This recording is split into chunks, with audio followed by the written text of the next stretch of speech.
What does it mean to have a Christ-centered marriage? What obstacles do marriages face today? How important is intimacy in a marriage? What role does prayer play? Chris sits down with Atlas Helaire from Ignite Marriage Ministry, and they discuss these questions and more on this episode of Your Church Friends.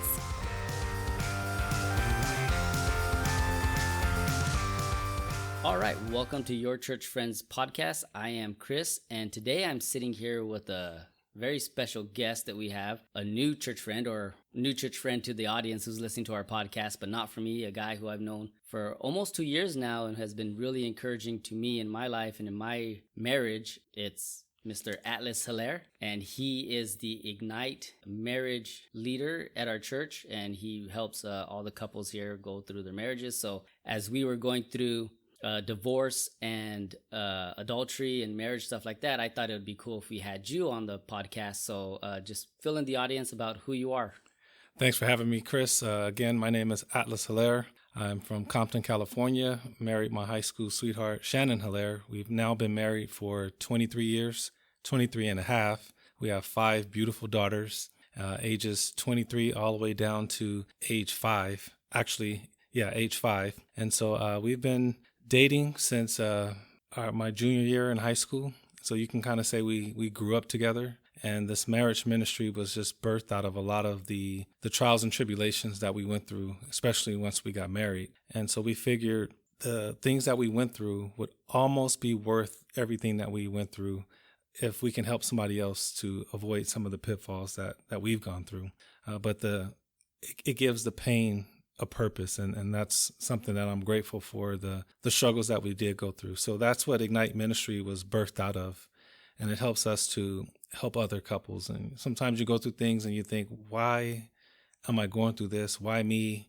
And this, again, gives us purpose, gives the pain purpose, and to be able to see other people have their marriages or their relationships be more prosperous than ours was, it's a good feeling, a great feeling. 23 years. Wow. That's a long time. We're getting ready to go on 13 years. I think of it as 13 is the unlucky number. But for some odd reason, it was 7 that was the hardest number out of all of them so far. But we're heading towards there. So I got a question for you, if you don't mind. What does it mean to have a Christ-centered marriage? For me, I think having a Christ-centered marriage means giving it all to God. And it can't be our way. It has to be God's way, because oftentimes we want to have the idea or the best idea. And one of my friends told me something once, and it was so profound to me, even though it wasn't the most profound thing that he could say. He told me, you know what, Atlas, sometimes my wife has a better idea than me, and I'm all right with that. And that just hit me like a ton of bricks, because I've always taken the perspective that I'm the man of the house, I'm the head of the house, so what I say should go. And whenever Shannon wasn't going along with what I said, I would get upset, I would get angry, and I'm thinking, why aren't you getting along with this program? Because God made me the head of the household. And so that thinking, I learned after the fact that I was basically making myself an idol. And it doesn't need to be my idea all the time.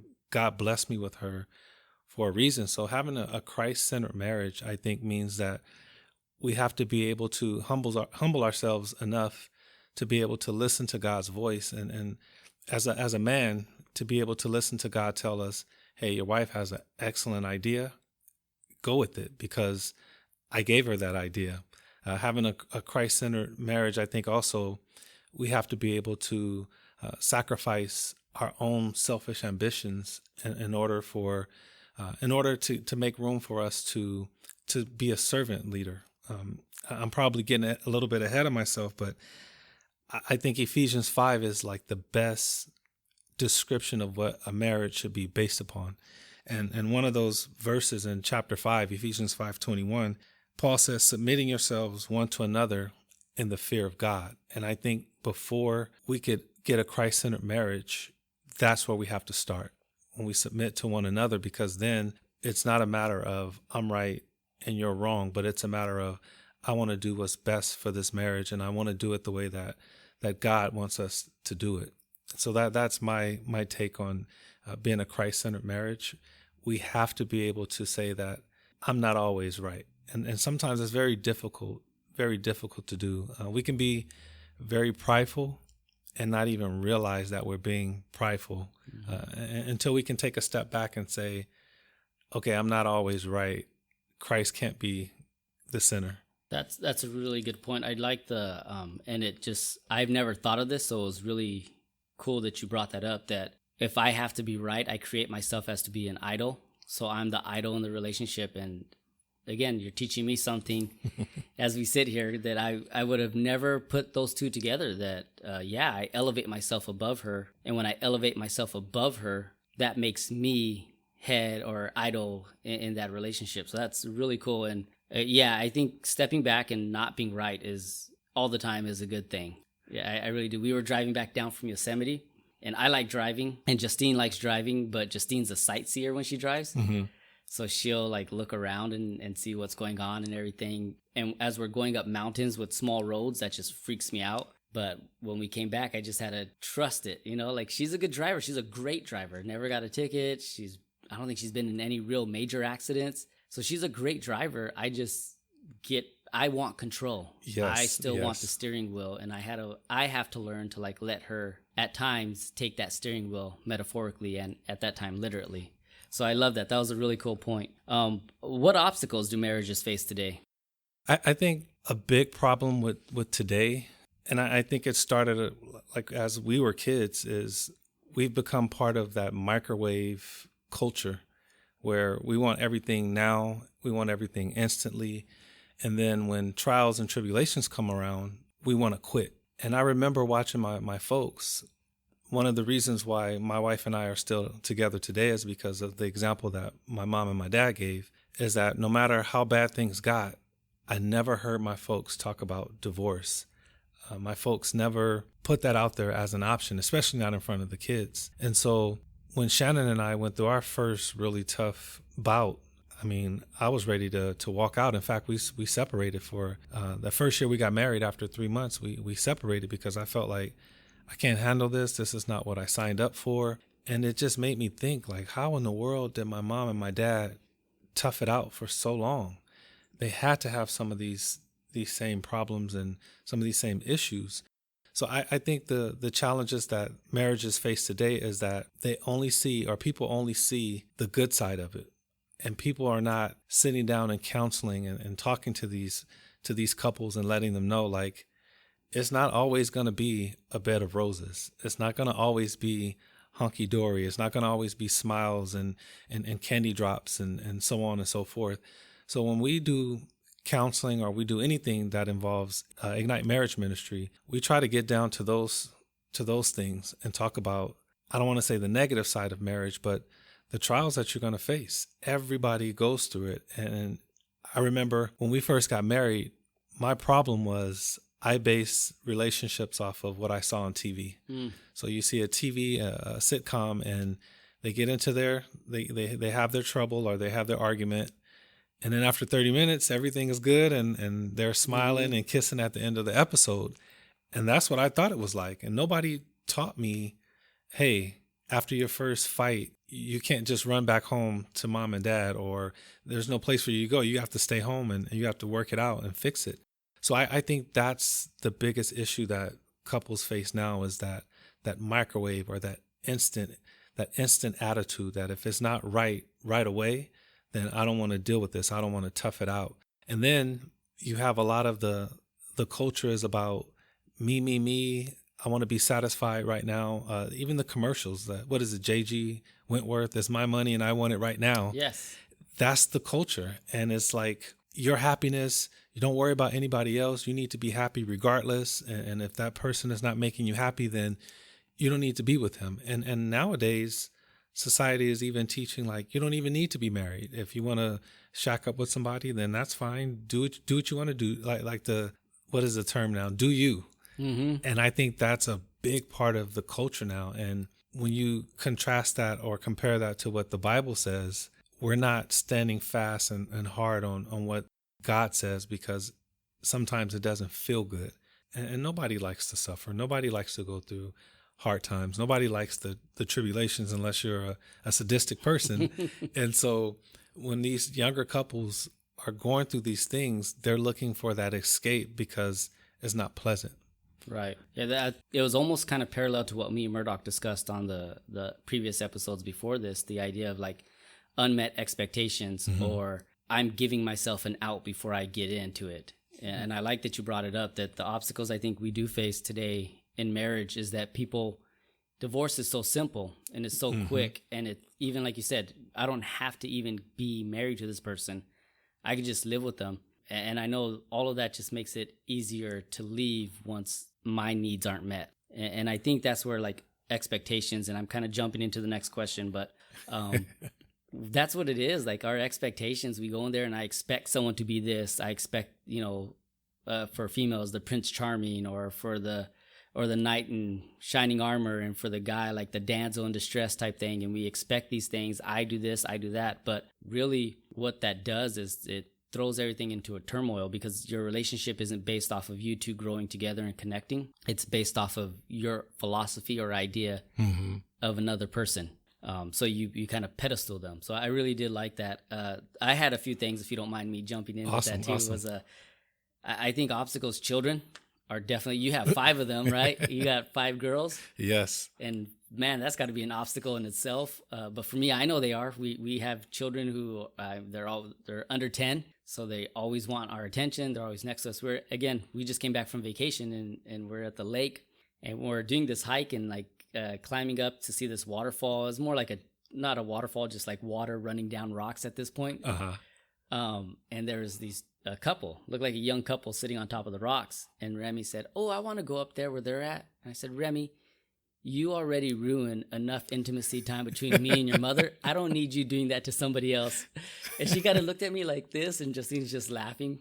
But yeah, they're tough. Money, I think, is a thing that definitely gets in people's way. But yeah, those are just a few things that I think as your marriage grows and it goes beyond like that first year, money, children, all those things are obstacles. And a lot of people don't look at it that way. They look at it as the next step, but it is the next step, but it's a step you have to get over and learn how to function in.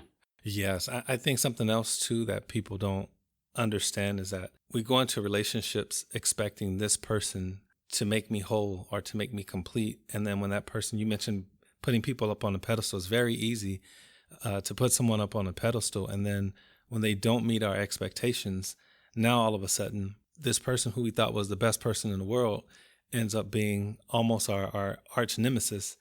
And so what we try to teach our daughters is don't look for somebody to complete you, because that's God's place. Yeah. God makes you whole. You need to be with someone else who is your mate, someone else who complements you, not completes you. Don't look for happiness in someone else, because you're going to always, always, always end up being disappointed, because everybody is not always up for the task of entertaining and being that idea that you've made them out to be. And so once we can understand that, it becomes a little less disappointing when a person does something that wasn't what we thought that person should be doing. Or we can give that person some grace because we are understanding that this person wasn't meant to be my ultimate satisfaction. This person was meant to come alongside me and walk through life, not to fulfill me, which again steps into that arena of putting up an idol in God's place. And when we do that, it's so heartbreaking, and it could be very difficult to overcome once we get into that mind space of this person is supposed to be my completion and my all and my everything. Again, the Bible says God is a jealous God, and he wants that spot. He wants to be number one. Yeah, it's that darn Jerry Maguire's fault, right? You complete me. It's his fault. He's the one who put that thought in all of those little girls' heads and the guys' heads during that time. And now we look for someone to complete us, when you're absolutely right. God is what completes us. We are complete before we get into that relationship once we have Christ in our life. So we're not looking for someone to fix us, complete us, or do that stuff. We're looking for someone to journey life with together. I'm going to have to watch that movie. You never seen it? I've never seen it. I'll send you the YouTube clip. It's super cheesy. He walks into the door. Never mind. It's for another time. I'll send it to you. So we have, I think we covered it, unless you want anything else to say about like what can unmet expectations do in a marriage? I think we've covered it, but again, I think it's good to give people that idea, or at least plant the idea to start thinking about it. Because I'll tell you, when I went into marriage, I thought, hey, when I said I do, what else do you want? And that was really my mindset. And it wasn't until a lot of bumps and bruises that I realized that that was the most arrogant thing I could have ever done. And the problem is that I really believed it. Like I said, I do. What else do you need? Like, you got the prize. And I know that her expectations were shattered. I know that I caused a lot of heartache, a lot of damage, a lot of emotional trauma because I wasn't humble enough to take a step back to realize that, number one, she did have me up on the pedestal, but for me to constantly over and over and over again shatter those expectations, I didn't realize the damage that I was doing. And on the flip side of that, again, if we can approach younger couples and give them that idea and let them start thinking about it, like some of these ideas and dreams that we have about marriage and relationships is not realistic. Mm-hmm. And to try to hold somebody up to those expectations is detrimental. And we're already putting ourselves behind the 8 ball going into the marriage, because you're 100% guaranteed to get disappointed when you have that mindset going into a relationship and a marriage. And when that person doesn't meet your expectations, now you're looking at it like, this is all your fault. But again, that wasn't fair to put all of that burden on somebody in the first place. Right. That totally 100% right. I'm not going to say anything else because I don't think I could say anything better with that one. So you've been married 23 years, and I'm sure over the course of that, there have been issues where maybe trust has been broken or trust has been hurt. How do marriages get over that when a trust is broken? Because I think with today, that is one of the reasons people hop into divorce is I just can't trust you anymore, so I don't therefore love you anymore. But I mean, with the Bible, there's reconciliation. So how does that happen in a marriage? When trust is broken, it is so difficult to gain it back. In the case of my wife and I broke our trust early in the marriage, and it took literally 8-9 years. I mean, we tried to stick it out and we stayed in the marriage and we gave it the good old fight. But at the same time, over and over and over again, those wounds were being ripped back open. And so how to get over that, it also starts with vulnerability. And I'm not blaming my folks, but a lot of times you can only do what you know. You can't do what you don't know. So watching my parents, my dad was a very quiet person. He didn't show emotions, didn't show a lot of affection towards the kids. So with Shannon and I, that was me. I was quiet. I didn't like to share a lot of my emotions and feelings. And since I broke the trust, she's looking like, we need to reconcile and we need to talk about this. And my whole thing was, I said I was sorry. What else do you want? Again, the whole pride and arrogance thing. And so it wasn't until God got it through my thick head that I need to be vulnerable. I'm the one who made the mistake, so I should be soft and vulnerable enough to open up so that she can see that, hey, I'm here for the long run. I'm here not just because I feel like I have to be here, but I love you. I want you to trust me again. And none of that could really take place without being vulnerable. So I'm very grateful that I've been able to run into a circle of guys who have allowed me to be able to open up and become vulnerable. One guy in particular, his name is Will Kwan. And it was kind of weird at first because when we met, he was like, hey, we need to be accountable to each other. We need to open up about things that we struggle with because you can't go through this alone. And at first I was thinking, is this guy for real? And then it was so liberating and so freeing once I was able to confess to this guy, hey, I've been having some impure thoughts, or I did this and I said these things that hurt Shannon, and I need to get this off my chest because I know that I wasn't right. Once I was able to be able to do that, then there was something that I could show Shannon, or Shannon could see in me that, hey, he's really trying to change for the better. He really has my best interests at heart. And it takes a lot of, hey, I'm not looking out for myself, but I want to do what's best for you, what's best for the family.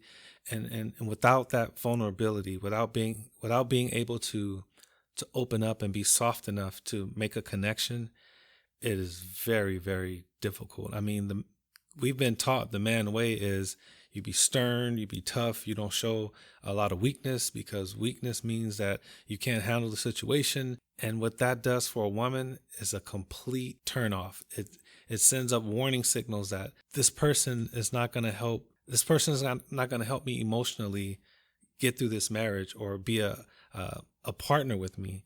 And it's very cold. So again, once we can break up that fallow ground and be able to show some affection and open up, show some vulnerability and show some remorse, I think at that point you can begin to start a healing process.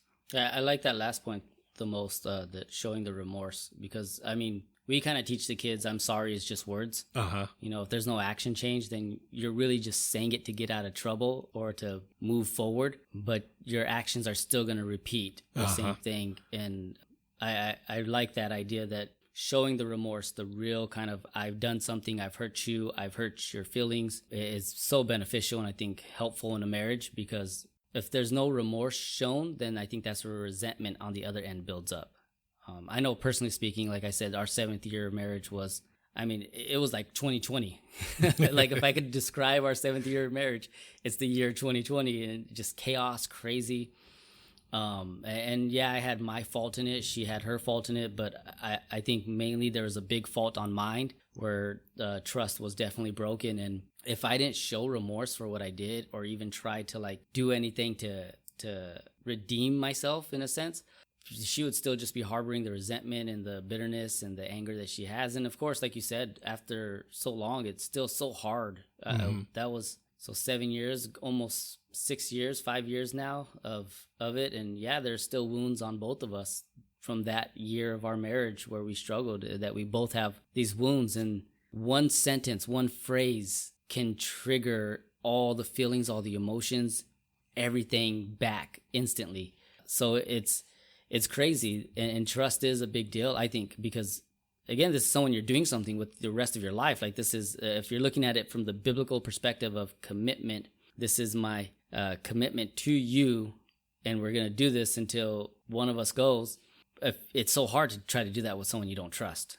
To have a marriage where the two people mutually trust each other to go a certain way and or do a certain thing, even when it comes to being around someone of the opposite sex, we talked about obstacles earlier, and that's a huge obstacle. Yes. Is the opposite sex, because they can, sneak in. You can feel odd feelings because you're not getting the attention at home or what have you. And, the enemy uses that, and he uses that.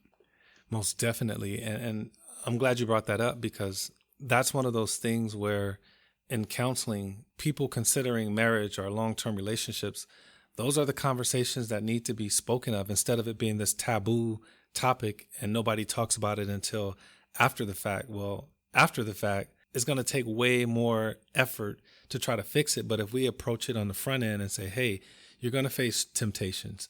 You're going to face wanting to give up. You're going to face not liking this person, like this person that you thought was the best thing since sliced bread. You're going to wake up some mornings thinking like, I can't stand this person.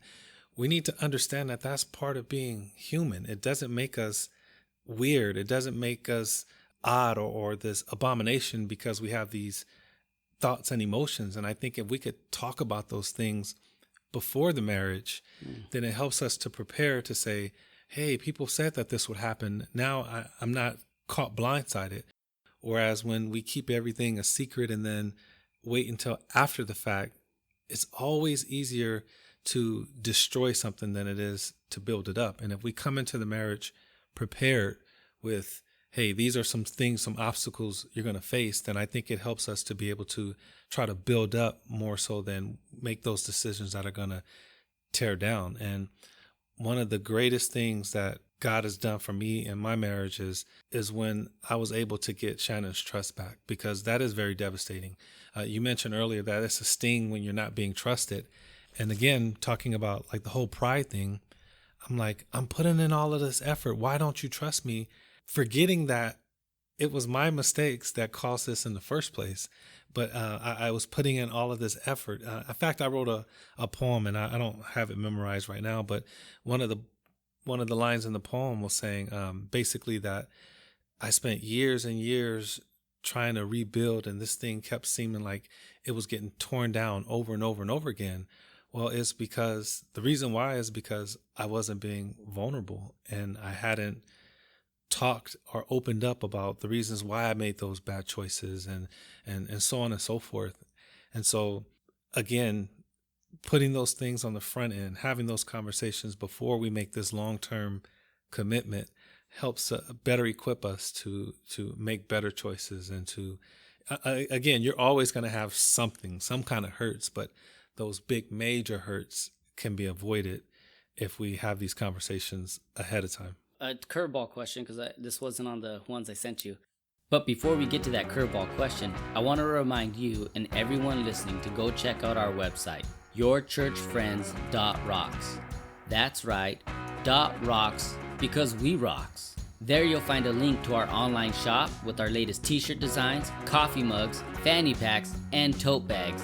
So if you're feeling generous and enjoy the content, please help support Your Church Friends by buying some merch. If you got 5 minutes, check out our latest YouTube video from the 5 Minutes with Your Church Friends series, and then subscribe to the channel, like the video, and share it. Also, join us on social media, where on our Facebook group page, we have updates as to what's going on, and our Instagram account, we share some behind the scenes stuff. You can find links to all this and soon more on our website, yourchurchfriends.rocks. Why rocks? Because we rocks. Now let's get back to that question. A curveball question, because this wasn't on the ones I sent you. Do you think it's the churches kind of dropped the ball in this area? Where, like you're talking about, no one's prepping people beforehand. It's just like, yeah, give us your money, you could get married at a facility, but no one's like, I know there's marriage counseling and a lot of pastors do that. I've done it, but this wasn't in it. This wasn't in my counseling sessions or the ones I've done. So do you think in one sense that the church itself has dropped the ball? I would say yes. And the reason why I say that is because, and this is just my opinion, I think today's church, or a lot of the body in Christ, is reluctant to have confrontation. We're very reluctant to have those hard conversations, those hard discussions. We're very reluctant to call somebody out on their sin, because we don't want to offend anybody, and we want to have friendships, and we want everybody to think of us as not being judgmental and being nice people. But I think we have a misunderstanding in the Bible when it says, when Christ says, don't judge lest you be judged. What he's talking about being judged, he's talking about condemning somebody. But if I'm out doing something wrong, Chris, I'm giving you permission, or I want you, if you see me out flirting with somebody, I need you to call me out on that. I don't want you to just be like, that's my friend, and I really don't want to say anything to offend him. I want to be offended, because I want to be held accountable. And so, getting to your question, do I think the church has dropped the ball? I think so, because like you said, even in counseling, I don't think that those topics are being discussed. It's more so, this is what you can do to have a healthy marriage, and honor your husband, and this, that, and the other. Make sure you're intimate. And I don't think that conversations are being had, or conversations are taking place of, hey, as good of intentions that you have, there may be some times where you're tempted. There may be some times where you're having arguments and somebody else is giving you some positive attention at the workplace. I don't think those conversations are taking place enough. Now, I'm sure that you have some people who are willing to tell it like it is, but on the whole, my experience in the church is that people are like, I'm gonna mind my own business. Nobody asked me nothing, so I'm not gonna say nothing. And I think we need to be courageous enough to stand up and say, you know what, I love you enough to tell you that what I saw you doing was not cool, and you should correct that, regardless of what the backlash or the response is going to be. I 100% agree. I think the same thing when it comes to like the church where you're at, really just that being vulnerable and accountability with each other. Because I think a lot of times our pride is either stopping us from saying something, or our pride is stopping us from receiving what's being told to us. And we get very arrogant about it. Well, you're coming at me with that. Well, let me tell you this, this, and this, about you. But I think it is a needed thing. We were talking about on the podcast episode with me and Murdoch, is when you're getting married to someone, the question you have to ask yourself, is this someone I can go through hell with? Mm-hmm. Not someone I could live happily ever after with, but someone I could go through the tough times, the hard times, the times where I don't trust them, or the times of hurt. And especially when it comes around to you just had an argument and all of a sudden someone bats their eyes at you or compliments you, you know, as strong as we all think we are, we're also flesh. And that temptation is so quick and it's so easy and it happens. And I think I agree with you. I think the church has dropped the ball 100% because it's not getting preached all the time. It's not getting taught all the time. It's not getting said all the time that like, hey, this can happen at a snap. And all of a sudden you're down a rabbit hole you never thought you'd ever be in your life. But the warning isn't as there, because I do think that there's a lot of more of a, I want to tell people stuff to make them happy. Right. God is good and he's giving you grace. Yes, but don't make grace a license to sin, or don't use it in a different way. So yeah, I 100% agree with you. The next question I've got is how important is, and I made sure I phrased this properly because we did have to throw a warning on our on our lust episode. I had to put a parental discretion is advised on that thing. So I made sure for this, so that way if you wanted your daughters to hear it also. How important is intimacy?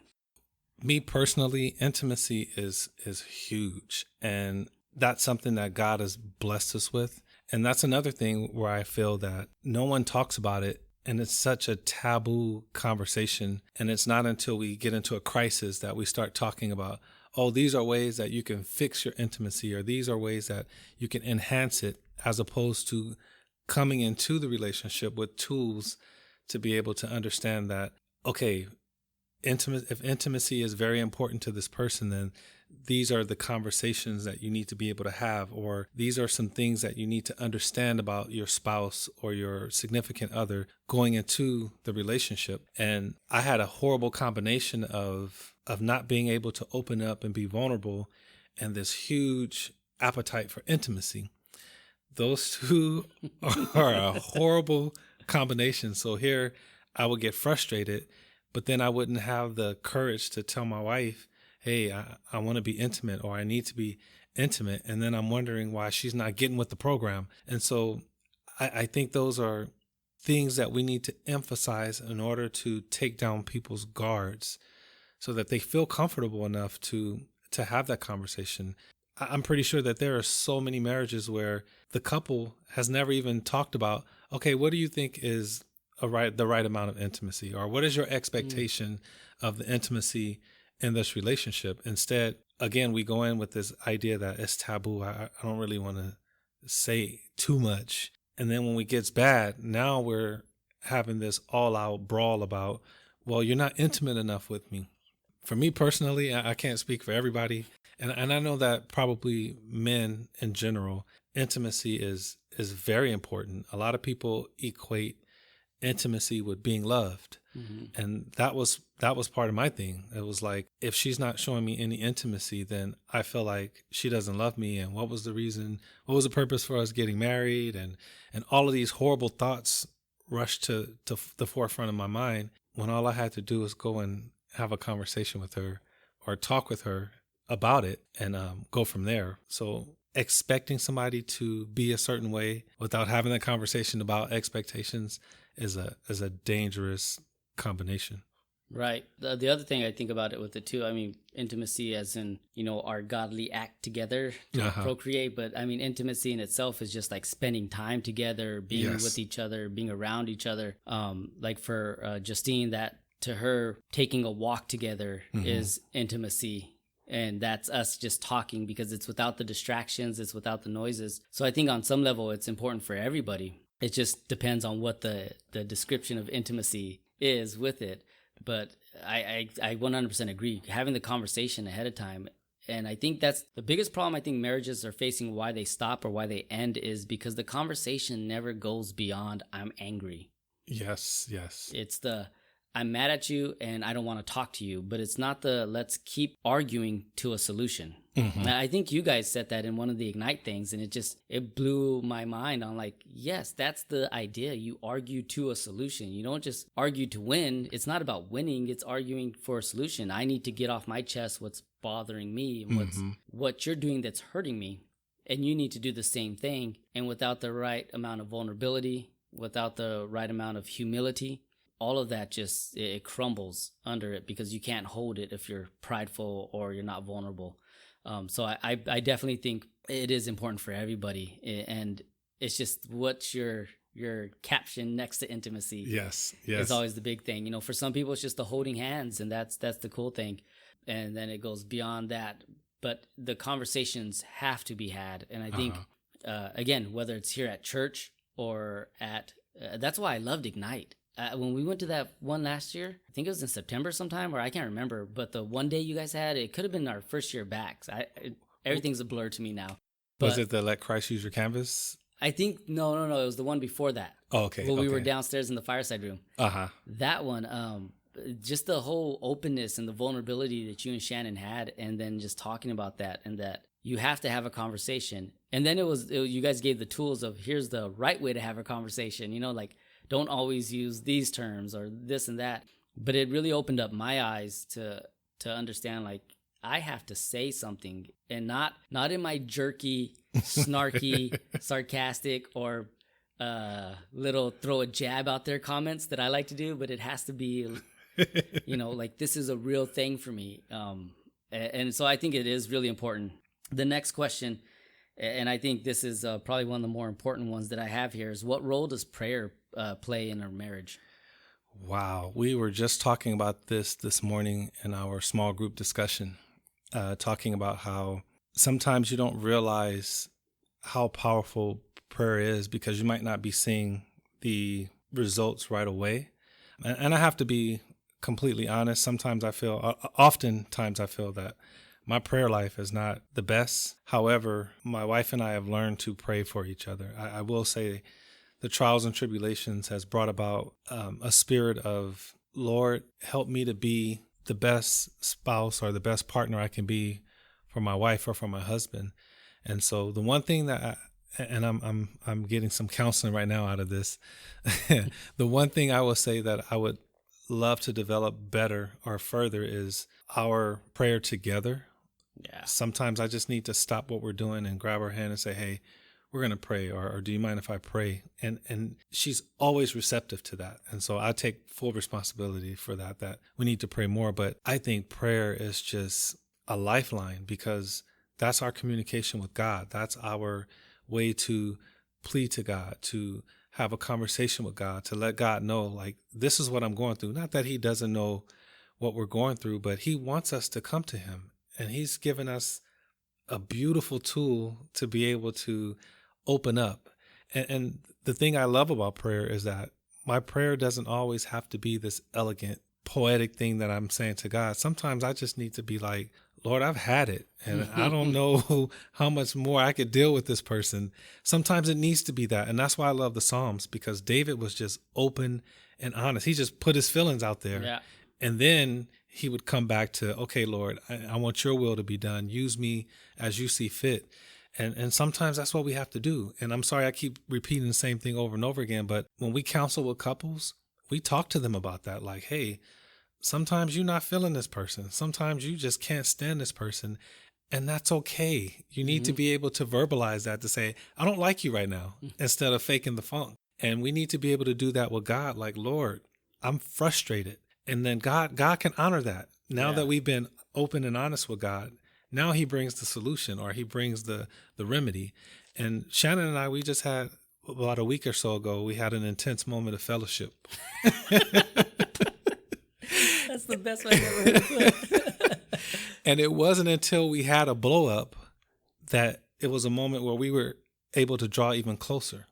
And it was because of that we prayed a little bit harder, because we were having this fight. And so I think prayer is absolutely critical, because oftentimes that prayer is the thing that helps us to keep our mind on, I need to continue to do the right thing despite the fact that I'm so angry with this person. prayer is that thing where we go to God and he gives us the answer, even though we don't feel like doing the right thing, but the Holy Spirit comes in and says, hey, this is how we're going to handle this. So I think prayer is absolutely critical to a successful marriage.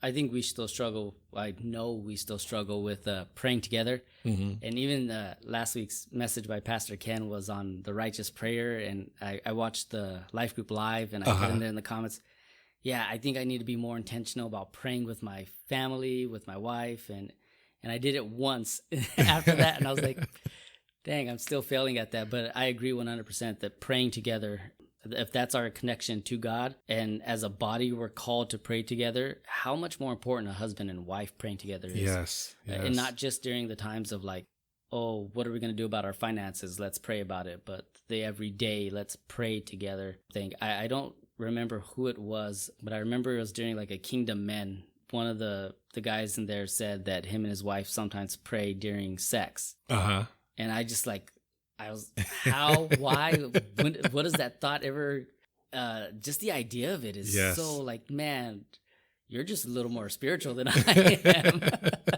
But it's that, the idea of how important it is, if it's our connection. I've heard it said that if prayer is like our blood in our body, then if we're not praying, what's our body? It's dead. Or our spiritual life, it's dead. And the same thing has to go with our marriage. If we're not praying together, it definitely is a damaged marriage. And you don't want to slip into temptation. You don't want those unmet expectations getting to you. You don't want those obstacles getting to you. Well, pray. Because if you're not praying, then those things are going to come in easily. So my last question I have for you, and if you want to add anything on to that afterwards, how do you then divorce-proof your marriage?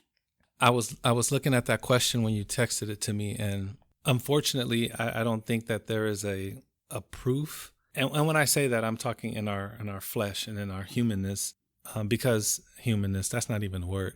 You could have kept going. I would have not known any different. But I like that, though, humanness. In our humanity, we are capable of doing some of the most horrendous things. I think of King David. God called him a man after his own heart. And he goes up on the rooftop and he sees, what was her name? Bathsheba. And not only does he commit fornication and adultery, but he has this woman's husband killed, who was a loyal soldier to him. So when you talk about divorce proofing our marriage, I think our best shot, and there is a way. And so when I say there's not a way, I'm talking in the flesh, but in the spirit, that prayer or letting Christ be the center, looking to God for the answer instead of it having to be our way. That's our only shot. Because I was going to say earlier, when you take those vows for better or for worse, for richer or for poorer, when you're thinking ahead and you're thinking, I can handle it. I like this person. I'm infatuated. So yeah, I'll be ready to ride or die with you. And then when everything hits the fan, then it's like, I don't know, because I don't know if I can continue on in life with you. I don't like you right now. And so when we put God first, when we look to God for the answer, I think that's our only shot. In fact, I had to start looking at Shannon through the lens of, this is God's child. God loves her more than I could ever imagine. And although I'll never be able to meet God's level of love for her, if I can think of her through the mind of Christ, through the eyes of Christ, then it will help me to make way better decisions. It will help me to be able to love her when I feel that she's not being lovable. And so I think that's the only way. I wanted to share a scripture from Ephesians 5, verse 25, and this is from a man's perspective. It says, husbands, love your wives, even as Christ loved the church and gave himself for her. From man to woman, I think that that's our only way, is to love her like Christ loved the church. And when I think about that, Jesus died on the cross for my sins. He didn't do anything, but he took on all of my sins and died. And I got the better end of the stick for all that he went through. And so you're talking about divorce proofing the marriage. We have to have a mindset, a spiritual mindset, that I'm going to love this person with all that I have. I'm going to put my needs and my perceived needs and my selfish ego on the back burner, and I'm going to love her like God has called me to love her. I think about how, like the man, when we always talk about being head of the household, we always think that means I'm in charge, I get to call the shots. Yep.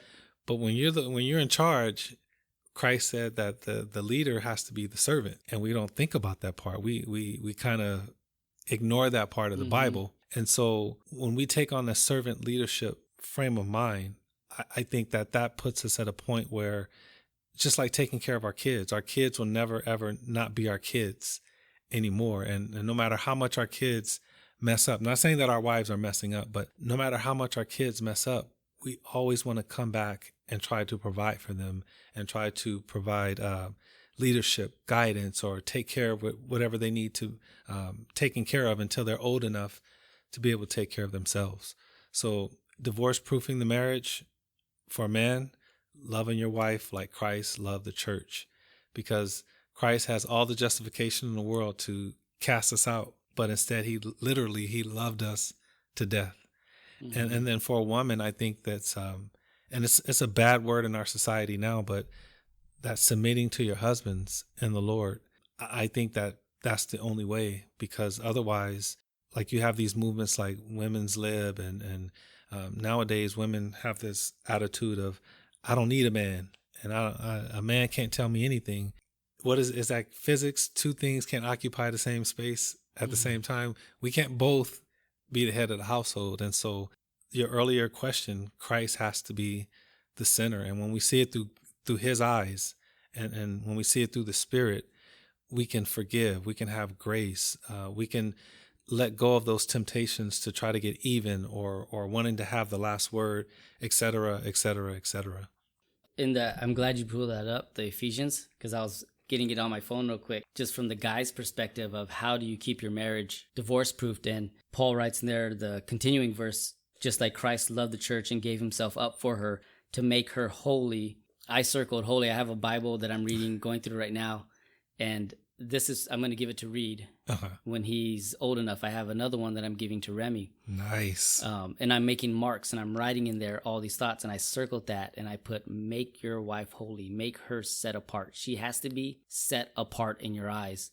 And that's actually spawned from a struggle between me and Justine, was that she always felt like she was no different than anyone else. Like, I treated her as just as I would treat any other friend. And so she didn't feel special. Mm-hmm.